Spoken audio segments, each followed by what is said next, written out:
shots they got to get.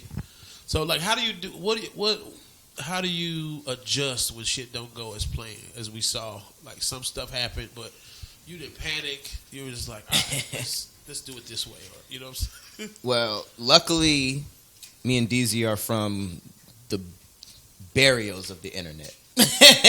Like All Def we consider that like the slums of production. So seriously, like we've had now though, y'all are like no now, but like we still haven't even gotten out of that mind state. Like we used to shoot in a garage on a main street where we had to hold for trucks and just like no budget, doing a million things at once. So, but that expands your skill set, though. Absolutely, because we had people that we worked with that went to big schools, big production schools in Hollywood, and got these big, like, fancy degrees and stuff, and they didn't know how to do a set without a trailer on, without the money for all these crazy things. They didn't know how to do that. Like, what? I'm crafty. And that's where we were. It's like how Bane be like, I was born in the darkness and shit. Like we were like, that's how we started. So anything, that goes relatively right, we're okay. And so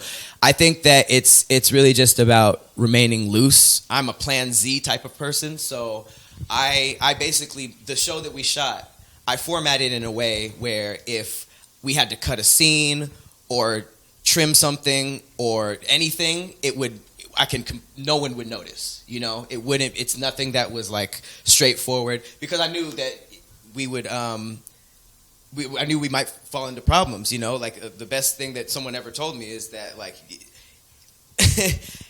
when I first started producing, I would be like bright-eyed and bushy-eyed. I'd wake up in the morning, I'd be like, I hope everything goes perfectly, and then when one thing goes wrong, the script's out the window. But I always budget like 30% like chaos. So when it comes to like something, I'll format it ahead of time, so the format was already working. But then after things kind of went shaky on the Scout, the night before the first shoot, I pretty much reformatted the whole thing to remember the voiceovers that we did? Yeah. That was supposed to be a little bit different. I pretty much made that the connecting tissue throughout the whole show, so that if anything was replaced, we wouldn't need a show, we would need a voice.